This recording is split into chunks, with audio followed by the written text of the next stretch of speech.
Hello friends, welcome to my YouTube channel. तो friends, आज इस वीडियो में हम जनरल एप्टीट्यूड में जो क्लॉक रीजनिंग यानी कि घड़ी से संबंधित जो क्वेश्चन पूछे जाते हैं उनको डिस्कस करेंगे। और आज इस वीडियो में हम दो तरह के क्वेश्चन डिस्कस करेंगे। एक में आपको दिया होगा कि अगर घड़ी में इतना बज रहा है तो अगर दर्पण में कितना बज रहा होगा, ठीक है, तो ये आपको बताना है। और दूसरे तरह के क्वेश्चन में है कि जो घड़ी और मिनट की सुई के बीच कोण पूछा जाता है, ठीक है। तो इन सिंपल ट्रिक से हम इन क्वेश्चनों को सॉल्व करेंगे, जिससे आपको एग्जाम में आपका टाइम भी बचेगा और आपको काफ़ी ईजी तरीके से सॉल्व हो जाएंगे। तो चलिए, बिना टाइम वेस्ट करे हम वीडियो को शुरू करते हैं। फर्स्ट क्वेश्चन है, जब घड़ी पर 8:22 हो रहा हो तो दर्पण पर क्या समय होगा। तो देखिए, सिंपल से इसके लिए क्या ट्रिक यूज होती है कि अगर हम 12 बजे है तो 12 बजे को हम कितना लिख सकते हैं, 11:60 ये लिख सकते हैं इसे। तो देखिए, सिंपल आपको इस तरह के क्वेश्चन में क्या करना है कि जब भी आपको इस तरह के क्वेश्चन दिए हों तो 11:60 में से उसे माइनस कर देना है, ठीक है। तो चलिए इसको देखते हैं कि 11:60, ठीक है। और हमें घड़ी में कितना टाइम दिया है, 8:22। तो सिंपल हमें इसे माइनस कर देना है, ठीक है। तो माइनस करेंगे तो 10 में से 2 जाएगा, ये आ जाएगा 8। यहाँ पे कितना आ जाएगा आपका, 3, ठीक है। और यहाँ पे कितना आ जाएगा, 11 में से 8 गया 3, यानी कि 3:38। तो ऑप्शन में देख सकते हैं आप, ऑप्शन नंबर डी, ठीक है। तो सिंपल ट्रिक याद रखिएगा, 11:60 में से आपको इस तरह से माइनस कर देना है। तो एक और क्वेश्चन देखते हैं जिससे आपको समझ में आ जाएगा अच्छे से। सेकंड है, जब घड़ी में 11:38 तो दर्पण पर कितना समय हो रहा होगा। तो सिंपल वही ट्रिक लगानी है कि 11:60 में से क्या है, इसे माइनस कर देना है 11:38 को, ठीक है। तो देखिए, 10 में से 8 जाएगा 2, और यहाँ पे कितना आ जाएगा 2, और यहाँ पे आएगा आपका कितना, 0 0, एक में से एक गया, एक में से एक गया।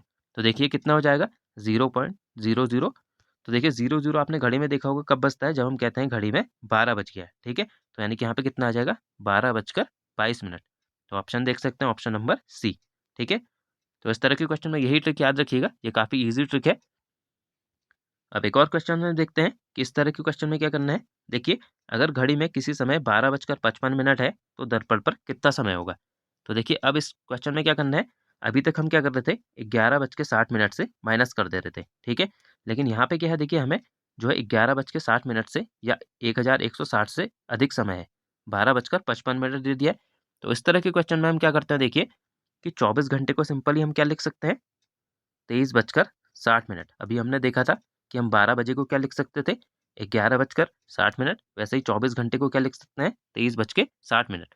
तो अगर आपको 1160 से ऊपर का टाइम दिया है तो उसको आप किससे माइनस करेंगे, 23:60 से। तो देखिए, अगर हम इसको माइनस करें अब 12:55 को, तो देखिए 10 में से 5 जाएगा 5, यहाँ पे 0, यहाँ पे कितना आ जाएगा आपका 1, और यहाँ पे भी 1। तो यानी कि कितना बज रहा है इस समय, ऑप्शन में देखिए क्या है, ऑप्शन नंबर सी, यानी कि 11:05।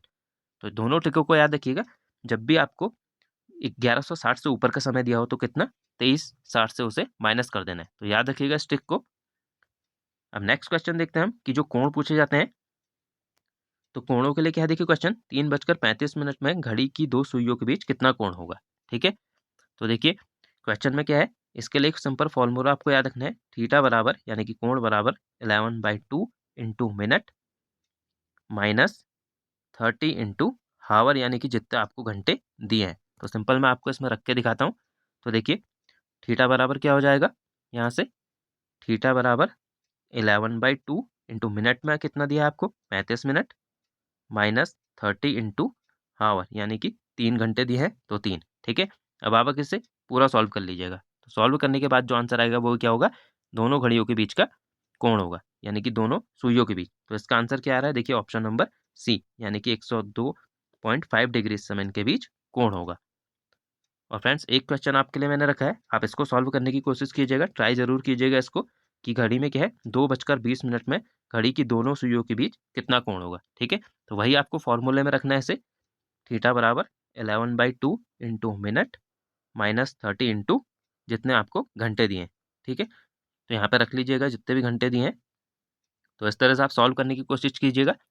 तो फ्रेंड्स, आई होप आपको ये ट्रिक पसंद आई होगी और आप एग्जाम में इसे काफ़ी अच्छी तरीके से सॉल्व करेंगे।